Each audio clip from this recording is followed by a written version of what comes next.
For over 5 centuries, Baghdad stood as the unrivaled heart of the civilized world, a city where trade, culture, and human brilliance flourished on an extraordinary scale.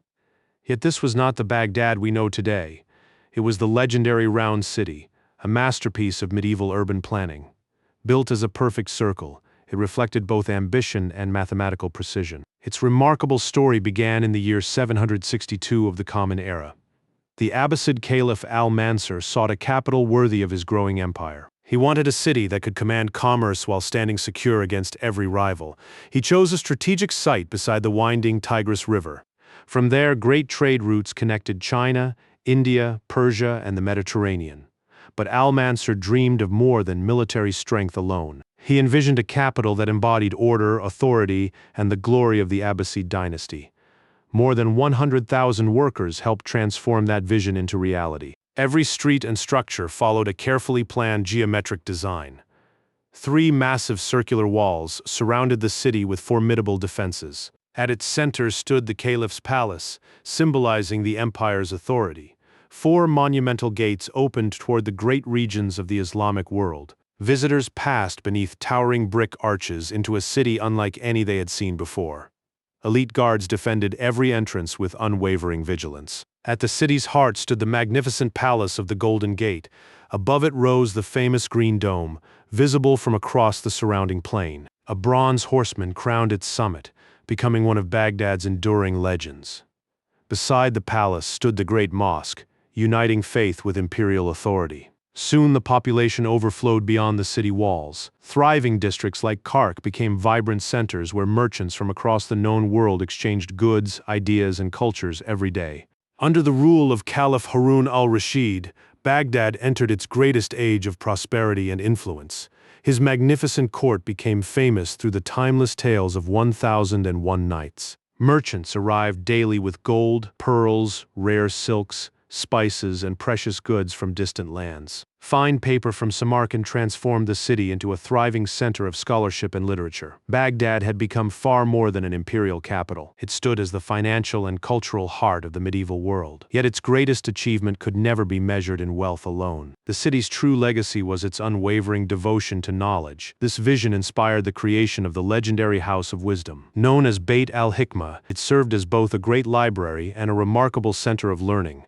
Scholars from across the known world gathered within its walls. Muslims, Christians, Jews, and others worked together in the pursuit of knowledge. They translated the greatest scientific works of Greece, Persia, India, and many other civilizations. They preserved ancient discoveries that might otherwise have disappeared forever. Their efforts ignited the Islamic Golden Age and transformed the course of human history. Baghdad soon became the world's leading center of science, philosophy, and discovery. Its astronomers carefully observed the heavens and refined humanity's understanding of the cosmos. Here, the brilliant scholar Al-Khwarizmi laid the foundations of algebra. His revolutionary ideas reshaped mathematics and influenced generations of scientists. The very word algebra comes from the title of his celebrated work, Kitab al-Jabr. Meanwhile, the Banu Musa brothers designed ingenious mechanical devices that amazed the Abbasid court. Their inventions revealed a remarkable understanding of engineering centuries ahead of their time. Although the Round City eventually vanished, its spirit never truly disappeared. Through its knowledge, innovation, and enduring legacy, Baghdad continued to illuminate the world long after its walls had faded into history. Beyond mathematics and engineering, Baghdad also emerged as the undisputed center of medicine. Its physicians didn't simply treat illness,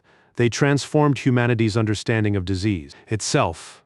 Among the greatest was Al-Razi, a brilliant physician whose careful observations forever changed medical science. He became the first to clearly distinguish smallpox from measles, replacing superstition with evidence and careful diagnosis. His methods helped lay the foundations for a more systematic approach to medicine, one based on observation, experimentation, and reason. These breakthroughs came to life inside Baghdad's remarkable Bimaristans, some of the most advanced hospitals the medieval world had ever seen. Unlike many societies where healthcare was reserved for the wealthy, these public hospitals welcomed everyone, regardless of status or income. Patients were treated in specialized wards according to their illnesses, cared for by trained physicians, and supplied with medicines prepared in dedicated pharmacies To ensure the highest standards of care, doctors were required to pass official state examinations before they could practice, a level of professional regulation that was centuries ahead of its time. Yet Baghdad's greatness extended far beyond its hospitals. Beneath its bustling streets, sophisticated underground sewage systems helped keep one of the world's largest cities remarkably clean and healthy. Along the banks of the Tigris, paper mills operated on an industrial scale, producing affordable paper in enormous quantities. Knowledge was no longer a luxury reserved for kings. Books became accessible to merchants, students, scholars, and ordinary families. Culture where learning flourished like nowhere else on earth. Private libraries filled homes across the city, while Arabic became the universal language of science, philosophy, and discovery. By the 12th century, Baghdad stood as the intellectual heart of the known world, a city where knowledge, innovation, and human ambition seemed to know no limits. It appeared that its golden age would last forever, but beyond the eastern horizon, an empire unlike any before it was rapidly approaching. That empire was the Mongol Empire. By the mid-13th century, its armies had conquered vast stretches of Asia with unmatched speed and devastating force. In 1257, Hulagu Khan, the grandson of Genghis Khan, set his sights on Baghdad. He demanded the unconditional surrender of the Abbasid Caliphate, confident in the city's mighty walls. The Caliph refused. It would become one of history's greatest miscalculations. Early in 1258, more than 100,000 Mongol soldiers surrounded Baghdad, cutting off every route of escape.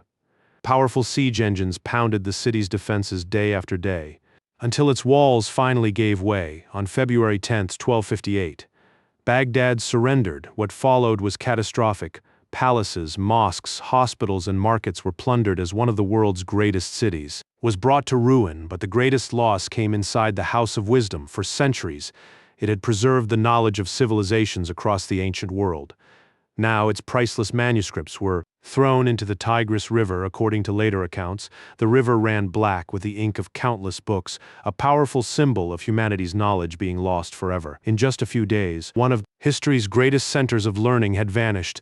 The fall of Baghdad marked the end of an extraordinary golden age. Yet its greatest legacy was never its buildings. It was its ideas.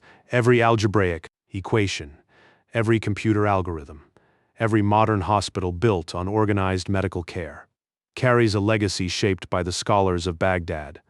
The Round City fell in 1258, but the knowledge born within its walls survived, and nearly 8 centuries later, it continues to shape the world we live in today. History isn't just about the past, it's the foundation of the world we live in today. If you enjoyed this journey through the story of Baghdad, don't forget to like the video, subscribe to the channel, and share your thoughts in the comments. What other forgotten civilizations or remarkable moments in history would you like us to explore next? Thanks for watching, and we'll see you in the next story.